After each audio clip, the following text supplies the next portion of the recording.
Record हो रहा है। तो यहाँ पे कौन सा डिस्ट्रिक्ट है? गढ़वा। इसके नीचे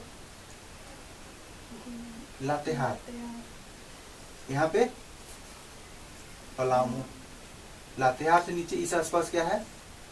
लोहरदगा। यहाँ पे गुमला, यहाँ पे सिमडेगा, यहाँ पे वेस्ट सिंहभूम, ये ईस्ट सिंहभूम, ये सरायकेला खरसावां। इसके ऊपर खूंटी, ये रांची, ये छोटा सा रामगढ़, ये बोकारो और इस जगह पे धनबाद। यहाँ पे हजारीबाग और उससे पहले यहाँ पे चतरा। हजारीबाग के बाद क्या है? कोडरमा, फिर गिरिडीह, इसी आसपास कोडरमा से सटा हुआ गिरिडीह है। यहाँ पे क्या? देवघर, दुमका, देवघर, दुमका, ये हुआ जामताड़ा, ये साहेबगंज, ये गोड्डा, ये पाकुड़। हो गया? तो ये रहा कितना? 24 डिस्ट्रिक्ट, 24 डिस्ट्रिक्ट ऑफ झारखंड। इसमें से ये जो 3 है, गढ़वा, पलामू और लातेहार, इसको क्या बोलते हैं? पलामू प्रमंडल। ये जो 3 स्टेट है, 3 डिस्ट्रिक्ट है, सरायकेला खरसावां, ईस्ट सिंहभूम और वेस्ट सिंहभूम, इसको क्या बोलते हैं? कोल्हान। कोल्हान। ये जो दुमका, देवघर, दुमका, जामताड़ा, गोड्डा, पाकुड़, साहेबगंज, इसको क्या बोलते हैं? संथाल परगना। और यहां में से ये रांची, लोहरदगा, सिमडेगा, इसको क्या बोलते हैं? दक्षिणी छोटानागपुर या साउथ छोटानागपुर। और ऊपर वाले को क्या बोलते हैं? इतना सारा को उत्तरी छोटानागपुर। अच्छा, दक्षिणी छोटानागपुर और उत्तरी छोटानागपुर को कौन सा रिवर डिवाइड करता है? दामोदर। ये यहाँ पे दामोदर रिवर ऐसे। अब हम लोग देखते हैं यहाँ पे एक रिवर फ्लो होता है। क्या रिवर उस नाम का? उस रिवर का क्या नाम है? सोन। सोन नाम है, इसका मतलब इसका कुछ मीनिंग है। सोन का मीनिंग क्या है? सोन का मीनिंग सोना, सोन, गोल्डन। तो ये यहाँ पे सोना मिलता था एक टाइम पे, इसलिए इसका नाम है सोन। अच्छा, यहाँ पर भी एक रिवर है स्वर्ण रेखा, इस पे भी सोना मिलता है। समझ में आया? इसलिए इसका नाम भी क्या है? स्वर्ण रेखा। अब हम यहाँ पे देखते हैं, उस दिन बताए थे हम यहाँ पे चतरा हजारीबाग के जस्ट ऊपर यहाँ पे क्या है? बोध गया। क्या? बोध गया। बोध गया क्यों फेमस है? बोध गया में किसको निर्वाण मिला था? ज्ञान का प्राप्ति किसको हुआ था? गौतम बुद्ध को। गौतम बुद्ध को बोध गया के पास ज्ञान का प्राप्ति हुई। मतलब यहाँ बौद्ध धर्म का बहुत ज्यादा प्रभाव पड़ा होगा। अब बौद्ध धर्म का जब प्रभाव पड़ा होगा तो ये जो एरिया है चतरा हजारीबाग, इससे नजदीक है, इसलिए यहाँ भी बौद्ध धर्म का प्रभाव पड़ेगा। इसलिए 2 महीना पहले तक अभी हजारीबाग में कोई खुदाई उदय होता तो बुद्ध का मूर्ति मिलता। अभी 2-3 महीना पहले मिला है बहुत सारा, देखा था न्यूज़पेपर में। और यहाँ पे है भी इटखोरी आसपास जो बुद्ध का मंदिर में भी उसका है, बुद्ध का मूर्ति वगैरह मिला है। तो इससे पता चलता है कि यहाँ पे क्यों मिला बुद्ध का प्रभाव यहाँ पे, या बुद्ध का मूर्ति क्यों मिलता है, बुद्ध से रिलेटेड कुछ भी चीज यहाँ पे क्यों मिलता है। उसका रीजन ये है कि ये बोध गया से नजदीक है। तो बोध गया से नजदीक है, बोध गया में भगवान बुद्ध को प्राप्ति हुआ ज्ञान का, उसका जो एरिया है काम करने का यही है, तो यहाँ पे बौद्ध धर्म का प्रभाव होगा। ये तो बहुत लॉजिकल बात है कि बौद्ध धर्म का प्रभाव यहाँ पर क्यों होगा, या बुद्ध का मूर्ति यहाँ पे क्यों मिलना चाहिए। समझ में आई बात? ये हो गया। फिर हमें बताए थे कि ये जो एरिया है ये साहेबगंज से जस्ट सटा हुआ है, क्या नाम उसका जगह का नाम? भागलपुर। समझ में आई बात? अब भागलपुर से सटा हुआ है तो यहाँ कुछ भी चीज होगा उसका प्रभाव कहाँ पे पड़ेगा? भागलपुर में, या भागलपुर से इसको कंट्रोल किया जाएगा। जैसे हम बताए दो इवेंट के बारे में हम बताए। पहला बताए पहाड़िया विद्रोह। पहाड़िया विद्रोह मतलब पहाड़ी लोग का विद्रोह, पहाड़ में रहता है इसलिए पहाड़ी। ये जो एरिया है इसको बोलते हैं पहाड़िया। राजमहल की पहाड़ी बोलते हैं, क्या? राजमहल की पहाड़ी। राजमहल की पहाड़ी क्यों बोलते हैं? राजमहल रहा होगा, राजमहल रहा होगा मतलब कैपिटल रहा होगा। कैपिटल रहा होगा किसका? बिहार का और उड़ीसा का। कौन बनाया? मानसिंह। मानसिंह बनाया 1585 में इसको, बिहार का और किसका? उड़ीसा का कैपिटल बनाया 1585 से 1592 तक, 7 साल। इसलिए इसको बोलते हैं राजमहल। समझ में आई बात? तो मानसिंह क्या किया था, इधर दिल्ली है, इधर दिल्ली से आ रहा है, इसे अटैक करने के लिए उड़ीसा जा रहा है। तो बिहार से इंटर किया झारखंड, झारखंड से इंटर किया उड़ीसा से। तो राजमहल को कुछ समय के लिए कैपिटल बनाया हो उड़ीसा को डिफीट करने के लिए। तो ये इसलिए इसका नाम राजमहल पड़ा। अब इस राजमहल पहाड़ी पे पहाड़ी लोग रहता है, या इस एरिया में रहता है पहाड़िया लोग, क्योंकि ये पहाड़ी है। तो पहाड़ी में जो रहेगा उसको क्या बोलेंगे? पहाड़िया बोलेंगे। पहाड़िया यहाँ पे रहता है। अब पहाड़िया 3 टाइप का होता है, माल पहाड़िया, सोरैया पहाड़िया और कुमार भाग पहाड़िया। वो सब बात का बात है, लेकिन पहाड़िया लोग रहता है, ये बात जानना यहाँ ज्यादा जरूरी है। यह ज्यादा लॉजिकल है कि पहाड़ है, इस पहाड़ी में रहता है, इसलिए उसका नाम क्या है? पहाड़िया। और क्या नाम है पहाड़ी का? राजमहल की पहाड़ी। अब यहाँ पे 3 पहाड़ी लोग रहते हैं, बताएं क्या क्या नाम बताएं? माल पहाड़िया, सोरैया पहाड़िया और कुमार भाग पहाड़िया। 3 पहाड़िया लोग रहते हैं। अब पहाड़िया लोग को यहाँ से निकाला जा रहा है। क्यों निकाला जा रहा है? पहाड़िया लोग क्यों निकाला जा रहा है? पहाड़िया लोग एग्रीकल्चर नहीं करता है। पहाड़िया लोग एग्रीकल्चर नहीं करेगा तो ब्रिटिश को टैक्स कैसे मिलेगा? नहीं मिलेगा टैक्स। तो वो क्या करता है, पहाड़िया को हटाओ, संथाली लोग को बसाओ, क्योंकि संथाली लोग एग्रीकल्चर करता है। अब संथाली एग्रीकल्चर कर रहा है तो टैक्स देगा, लेकिन पहाड़िया को हटा के हम संथाली को वहां पे बसाएंगे तो पहाड़िया लोग विद्रोह करेगा, पहाड़िया लोग विद्रोह करेगा। तो हम यहाँ पे देखते हैं पहाड़िया विद्रोह कौन कर रहा है? रमना आहाड़ी। रमना आहाड़ी। फिर हम बताएं कि ये भागलपुर से नजदीक है। तो इसको कंट्रोल कहां से किया जाएगा? पहाड़िया विद्रोह को भागलपुर से। हो गया पहाड़िया विद्रोह। अब पहाड़िया विद्रोह से भी पहले यहाँ पे हुआ है 1784 के आसपास, 81-84 के आसपास। 84 में फांसी मिल गया था, 81 से पहले से स्टार्ट हो गया था जबरा पहाड़िया, तिलका मांझी, बाबा तिलका मांझी। तिलका मांझी का विद्रोह इस एरिया में हो रहा है। यही भागलपुर और झारखंड का बॉर्डर दोनों क्रॉस करता है। वनचरिजोर नाम है जगह का नाम, भागलपुर में। तो वहां से ये यहाँ पे उसका विद्रोह हो रहा है। किसका? बाबा तिलका मांझी का। तो हम देखते हैं क्या तिलका मांझी क्या करता है। क्विलेंट एक नाम है अंग्रेज अधिकारी का, उसको मार दिया तीर से। तो उसको यहाँ से पकड़ के घोड़ा के पीछे बांध के इसे घसीटते हुए ले गया। कहाँ? भागलपुर। हम बताए फिर भी जिंदा था वो। उसके बाद उसको फांसी पे लगाया गया। और पहला आदमी है झारखंड में जिसको फांसी का सजा मिला है, इसलिए उसको आदि विद्रोही भी बोलते हैं। आदि मतलब सबसे पहला जो होता है आदि विद्रोही।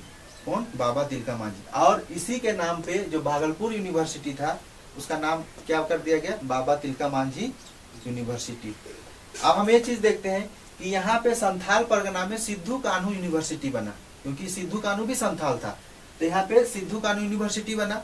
अच्छा बताओ, तो सिद्धू कान्हू यूनिवर्सिटी बना होगा तो रांची से वो बना होगा कि भागलपुर से बना होगा? भागलपुर से बना होगा।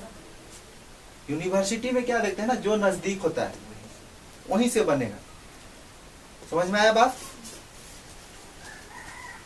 तो भागलपुर से ये रमना आहाड़ी, फिर हम बताए उसका तिलका विद्रोह, हालांकि तिल का विद्रोह पहले हुआ है, और यही रामना आहड़ी का विद्रोह हो रहा है। उसी समय महेशपुर की एक रानी है, क्या नाम है उसका, सर्वेश्वरी, वो भी विद्रोह करती है ई लोग का सपोर्ट में, रामना आहड़ी के सपोर्ट में, ई लोग के सपोर्ट में। तो उसको भी पकड़ के ही भागलपुर ले जाया जाता है। तो समझ में आ रहा बात, इतना सारा बात समझ में आया। अब हम इसका बात करते हैं। अब हम बात करते हैं कि झारखंड में अटैक कैसे कैसे हुआ। सबसे पहले तो समझो, इधर कौन सा स्टेट है झारखंड के नॉर्थ में, बिहार, यहाँ पे यूपी, इस जगह इतना दूर यूपी है, इसके नीचे छत्तीसगढ़, नीचे उड़ीसा, और इधर बंगाल।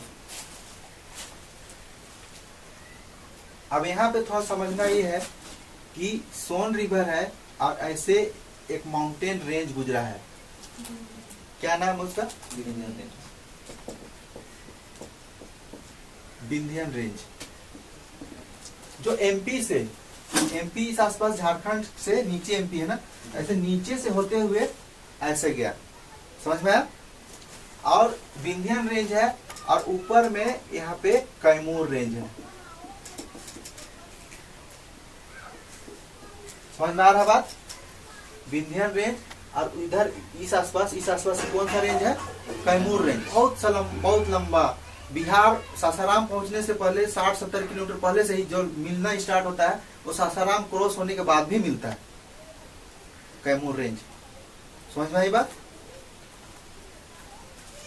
तो अगर यहाँ पे दिल्ली है, इस जगह पे, इधर कहीं पे दिल्ली होगा, इधर दिल्ली से कोई आदमी को आना है इसे अटैक करने के लिए, तो विंध्याचल रेंज को क्रॉस करना है, सोन रिवर को क्रॉस करना है, फिर कैमूर रेंज को भी क्रॉस करना है, उतना आसान नहीं है ना, उतना आसान।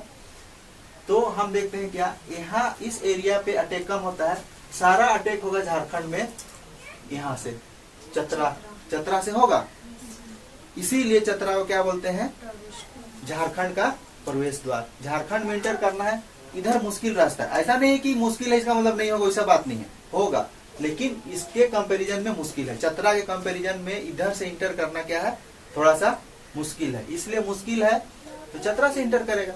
आप समझ में आए कि चतरा को झारखंड का प्रवेश द्वार क्यों बोलते हैं, ये बात क्लियर है। अब हम देखते हैं झारखंड में अटैक कहां कहां से हुआ। तो सबसे पहले यहाँ पे जो किंग है इस आसपास, सरगुजा का किंग है, क्या नाम है उसका, किंग का, डायनेस्टी का क्या नाम है, वंश का, रक्सेल, क्या, रक्सेल। तो रक्सेल कहाँ पे अटैक करेगा, ये सरगुजा का जो राजा है रक्सेल, ये अटैक कर रहा है रांची पे, खुखरा नाम उस समय, चुटिया में जब कैपिटल है ये लोग का, चुटिया नहीं, वो डोरंडा के आसपास का एरिया को क्या बोलते हैं, खुखरा पे कैपिटल कौन बनाया, भीमकर्ण। तो भीमकर्ण को ये डिफीट करने के लिए आया, रांची पे अटैक करना है। तो लड़ाई कहाँ होगा, इस गुमला के आसपास होगा, ये घाघरा के आसपास ना, गुमला घाघरा के आसपास क्या होगा, लड़ाई हो रहा है, और बहुत भयंकर लड़ाई हुआ था। बरवे जगह का नाम क्या है, बरवे में लड़ाई हो रहा है, कहां से, यहाँ का जो किंग है ये यहाँ आ गया है, और यहाँ का किंग भी यहाँ आ गया है, दोनों आपस एक कॉमन जगह में, पानीपत का लड़ाई हुआ था। तो ऐसे इसीलिए बरवे को बोलते हैं झारखंड का हल्दी घाटी, बहुत भयंकर लड़ाई हुआ था। तो ये क्या हुआ, जो भीमकर्ण है यहाँ का जो नागवंशी किंग है, इसको डिफीट किया, किसको, सुरगुजा किंग को, वो भाग गया। तो उसके पास एक मूर्ति था, वसुदेव का मूर्ति, जो वो लोग क्या करता था, वसुदेव का मूर्ति सिद्ध मूर्ति था, वो पांडव लोग से मिला था, इन लोग को, पांडव के साथ जो कृष्ण भगवान रहते थे ना, उन्हीं का मूर्ति था, इसलिए वो बहुत स्पेशल मूर्ति था। तो वो वसुदेव का जो मूर्ति है इसके पास था, रक्सेल के पास था, और रक्सेल उस मूर्ति को ले गया था लड़ाई करने के लिए इसके साथ। जब ये डिफीट होकर भाग गया तो मूर्ति छूट गया। तो उस मूर्ति को ये लोग हापा मुनि जो मंदिर है वहां पर उसको प्रतिष्ठित कर दिया, उस मूर्ति को। इसीलिए हापा मुनि जो मंदिर है बहुत फेमस मंदिर है, या उसके बारे में जानना है, समझ में आई बात। ये हो गया। अब हम आते हैं दिल्ली सल्तनत में। दिल्ली सल्तनत से अटैक होगा, दिल्ली सल्तनत वाला अटैक करेगा झारखंड में, क्योंकि पावरफुल है वो लोग। तो दिल्ली सल्तनत वाला इधर से आ रहा है ऐसे, इस एरिया पे तो अटैक नहीं होगा, क्योंकि दिल्ली सल्तनत उतना पावरफुल नहीं कि झारखंड को आके डिफीट कर दे, क्योंकि झारखंड मैदान जैसा प्लेन नहीं है कि एकदम आर्मी आ गया घुस गया। यहाँ जंगल झाड़ पहाड़ नदी पर्वत इतना है कि सोचना पड़ता है, और यहाँ पे वैसा टैक्सेशन का सिस्टम भी नहीं है, उतना ज्यादा एग्रीकल्चर भी नहीं होता है। तो वो लोग भी सोचता है कि अटैक करके करे तो क्या करे, वैसा कुछ मामला है भी नहीं। तो यहाँ पे फिर भी अटैक कर रहा है मोहम्मद बिन तुगलक, उसको भी देखते हैं। इस आसपास वो लोग अटैक करता है, हजारीबाग कोडरमा आसपास। फिर मोहम्मद बिन तुगलक, उसके बाद उसका भाई फिरोज तुगलक इधर जा रहा है, उड़ीसा जा रहा है, इधर से क्रॉस करके। उतना ज्यादा उन लोगों का कुछ है नहीं। शेरशाह सूरी का हम देखते हैं अटैक करते हुए। किसको? शेरशाह सूरी। शेरशाह सूरी एक अफगान है। अफगान का मतलब अफगानिस्तान से आया होगा। अफगानिस्तान से आया है, बिहार का सूबेदार था और धीरे धीरे वो बिहार का सुल्तान बन गया। सासाराम, इस यही जो सासाराम है, कैमूर रेंज है ना, उसके नीचे है सासाराम। वहां पे उसका मकबरा भी है सासाराम में, इसका शेरशाह सूरी का। तो शेरशाह सूरी अफगान था, यहाँ पे उस बिहार का सूबेदार होते होते वो सुल्तान बन गया है। अब बताओ, यहाँ पे अगर शेरशाह सूरी है, उसको अटैक करने में कहाँ आसानी होगा? यहाँ पे अटैक करेगा कि यहाँ पे अटैक करना चाहिए उसको? यहाँ पे अटैक, नजदीक है ना, नजदीक है तो यहाँ पे अटैक करेगा। तो जो कि यहाँ पे जो चेरो किंग है, अच्छा यहाँ पे रक्सेल है ना, रक्सेल है, रक्सेल को डिफीट करता है कौन? चेरो। चेरो डिफीट किया। अब इस एरिया में चेरो राजवंश आ गया। क्या? चेरो। अब चेरो को ये डिफीट कर रहा है कौन? सासारा, ये शेरशाह सूरी। शेरशाह सूरी किसको डिफीट किया? चेरो को। चेरो को डिफीट कर दिया। उसका खास बात यह है कि वो क्या किया, एक तो लूट मार का जितना भी लूट डिफीट किया, उसका जितना उसको लूटना था लूट के ले गया। एक खास बात यह है कि श्याम सुंदर जो हाथी था, व्हाइट कलर का हाथी था ना, व्हाइट कलर एलिफेंट था, उसको वो ले गया अपने साथ में। समझ में आई बात? खवास खां, जो शेरशाह सूरी का जो सेनापति है, क्या नाम है? खवास खां। खवास खां क्या किया? व्हाइट कलर का जो हाथी है इसका, इसको लूट के ले गया। समझ में आई बात? अब शेरशाह सूरी का मामला खत्म। अब दिल्ली सल्तनत भी खत्म हो गया। शेरशाह सूरी के बाद वैसा कोई ज्यादा बड़ा हुआ नहीं है यहाँ पे अटैक। अब अकबर का शासन आया। किसका? अकबर का। अकबर फिर आएगा इसे इधर से आना है अकबर को। तो अकबर क्या किया, यहाँ पे अटैक कर रहा है। नागवंशी किंग है, मधुकरण शाह है यहाँ का, जो क्या है किंग का नाम क्या है? मधुकरण शाह। हम बताए भी थे, मधु चाट गया अकबर, मतलब मधुकरण शाह को क्या कर दिया? डिफीट कर दिया। अकबर नहीं है, उतना बड़ा किंग है वो, नहीं है छोटा मोटा किंग को डिफीट करने के लिए। नागवंशी किंग को अपना कोई भेजा था, इब्राहिम खान ऐसा कुछ नाम, उसको भेजा यहाँ पे अटैक, वो उसको डिफीट कर दिया इब्राहिम खान। किसको? मधुकरण शाह को। मधुकरण शाह को डिफीट कर दिया तो ये उसका क्या बन गया? मालगुजार। मालगुजार का मतलब अब ये लोग अकबर को सालाना पैसा भेजेगा, दिल्ली 2000-4000 जो भी। समझ में आई बात? अब ये झारखंड जीत लिया अकबर, तो नेक्स्ट किसको टारगेट करेगा? उड़ीसा। अब तो भेजा मानसिंह को। किसको? मानसिंह। मानसिंह राजपूत है, जोधाबाई अकबर, जो जोधाबाई है ना उसका वो भाई है मानसिंह, मतलब अकबर का साला, जीजा जी बोलता अकबर को। तो इधर से कौन आ रहा? मानसिंह। कहाँ पे जाना है उसको? बंगाल जाना है, वही राजमहल एरिया से गुजरेगा वो। समझ में आई बात? क्लियर हो रहा है ना कि मैप के थ्रू हम कैसे कहानी को याद कर सकते हैं। इधर से अकबर आ रहा है, अकबर का जो सेनापति है मानसिंह, उसको भेजा जाओ उड़ीसा को जीत के आओ। उड़ीसा वो इंटर कर रहा है, उड़ीसा इंटर कर रहा है। और यहाँ पे जो मधुकरण सिंह जो डिफीट हो गया है, मानसिंह को क्या करेगा? वो लड़ाई में सहायता करेगा, क्योंकि वो डिफीट हुआ है। तो मानसिंह क्या करता है? उसको, अकबर को, उसका सेनापति को, मानसिंह को, ये मधुकरण शाह और मानसिंह मिलके उड़ीसा पे अटैक करेगा। हाँ, बंगाल पे, सॉरी, बंगाल पे अटैक करेगा। क्लियर हुआ मामला? तो उसी अटैक करने के क्रम में झारखंड का ये जो राजमहल एरिया है उसको क्या किया, वो कैपिटल बनाया। कौन? मानसिंह। इसीलिए इस एरिया को हम बोलते हैं राजमहल की पहाड़ी। आई बात समझ में? अब इतना सारा बात हो गया है तो हम देखते हैं थोड़ा सा ज्योग्राफी को। इधर उड़ीसा है, सॉरी इधर बिहार है, अरे बंगाल है, इधर बंगाल, इधर बंगाल की खाड़ी है ना, इधर बंगाल की खाड़ी है। अब बंगाल की खाड़ी है तो हमको पता है कि जो बारिश होता है मानसून का जो अभी हो रहा है झारखंड में इधर से होता है, ऐसे ऐसे घुसता है इधर से। समझ में आई बात? और ये पहाड़ी है, स्लोप है ना, यहाँ पे स्लोप है और ऐसे मानसून इंटर कर रहा है तो उसको रोक लेगा पहाड़ी, पहाड़ी रोक लेगा ना मानसून को।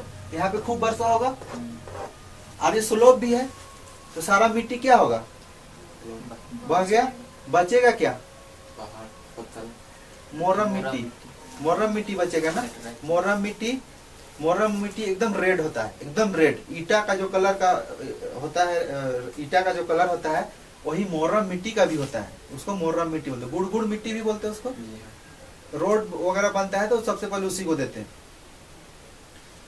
यहाँ पे क्या होगा, मोरम मिट्टी होगा, होना चाहिए, क्योंकि एक तो बारिश हो रहा है, पहाड़ी ढलान है तो मिट्टी का कटाव बहुत ज्यादा होगा, सॉइल इरोजन।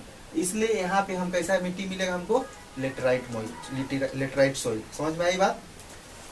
अब फिर इधर देखते हैं कि इस एरिया में पार्ट रीजन है, ये लातेहार, लोहरदगा और पलामू, ये पार्ट रीजन है। गुमला का भी कुछ पार्ट है ऐसा, बेसिकली ये पार्ट रीजन है।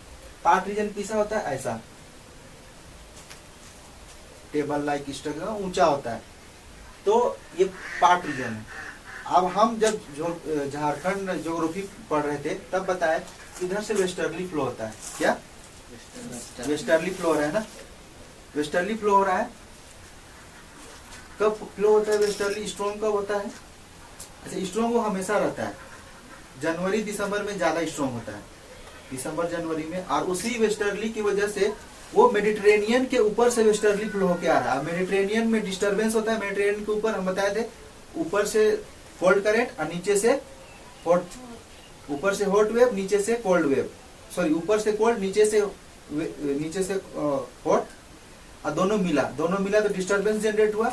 और इसी लाइन पे वेस्टर्ली फ्लो होता है। वेस्टर्ली किधर से आता है, वेस्ट से आता है, इसलिए उसका नाम क्या है, वेस्टर्ली। वेस्टर्ली आया और ऐसे इंटर किया पार्ट रीजन में। कहाँ पे, पार्ट रीजन में। अब वेस्टर्ली फ्लो होता है दिसंबर जनवरी में। तो जो डिस्टर्बेंस था उसको कौन रोक लिया, झारखंड। इसलिए यहाँ पे बहुत ज्यादा वर्षा होता है। और कब होता है, विंटर में होता है। कब, विंटर में। अब जब विंटर में जब बारिश होगा, इसी को मेडिटेरेनियन क्लाइमेट बोला जाता है। विंटर बारिश, विंटर रेन। आई बात समझ में? रेन जनरली जहाँ धूप होता है वहां होता है। अभी हम लोग यहाँ पे बारिश रिसीव कर रहे हैं, क्यों कर रहे हैं, क्योंकि धूप भी ज्यादा पड़ रहा है। पानी गर्म हुआ, सनलाइट आया, वाटर गर्म हुआ, ऊपर गया, ठंडा हुआ, फिर बारिश हो गया। ये कॉमन तरीका है बारिश होने का। विंटर में तो धूप ही नहीं पड़ा तो पानी ऊपर गर्म ही नहीं हुआ, ऊपर ही नहीं गया, तो बारिश कैसे होगा। लेकिन यहाँ तो बारिश हो रहा है। तो बारिश नॉर्मल तरीके से नहीं हो रहा है, बारिश कैसे हो रहा है, वेस्टर्ली फ्लो हो रहा है। किसके ऊपर से, मेडिटेरेनियन के ऊपर से। और जो डिस्टर्बेंस जनरेट हुआ था मेडिटेरेनियन में, उसको लेके आया झारखंड में। अब झारखंड में आया तो पार्ट रीजन क्या किया, सारा डिस्टर्बेंस को रोक लिया। तो पार्ट रीजन में क्या हो गया, ज्यादा बारिश हो गया। तो सबसे ज्यादा बारिश वाला एरिया कहाँ है झारखंड में, यही पार्ट रीजन है। इधर गांव का नाम भी पार्ट है, आदर पार्ट, सोहर पार्ट। समझ में आई बात? तो यहाँ पे अब यहाँ ज्यादा बारिश हो रहा है, और एक तो ऊंचा जगह है, सोइल इरोजन यहाँ ज्यादा होना चाहिए, होता भी है। तो यहाँ भी क्या मिलेगा, लेटराइटिक सोइल। यहाँ क्यों मिला लेटराइटिक सोइल, ये हम बताएं। यहाँ क्यों मिला ये भी बताएं। अब ये जो एरिया है ईस्टर्न सिंहभूम का, ये भी ज्यादा बारिश रिसीव करता है। क्यों, क्योंकि झारखंड में सबसे ज्यादा नजदीक है सी का, यही है सबसे नजदीक है सी का, एकदम सटा हुआ है सी से, बहुत ज्यादा दूर नहीं है सी से। तो सबसे ज्यादा सी का इफेक्ट यहीं पर पड़ेगा, यहाँ भी ज्यादा बारिश होगा। जो सी से नजदीक होगा वहां ज्यादा बारिश होता है, यहाँ भी बारिश होगा। लेटराइटिक सोइल यहाँ भी मिलेगा। अब लेटराइटिक सोइल में होता कुछ भी नहीं है, दो चीज को छोड़ के, काजू और टेपिकोआ। हम न्यूज़पेपर में, फेसबुक वगैरह बहुत पढ़े कि दुमका देवघर आसपास खूब सस्ता काजू मिलता है। यहाँ मिलेगा काजू, यहाँ मिलेगा और यहाँ मिलेगा। आई बात समझ में? हो गया?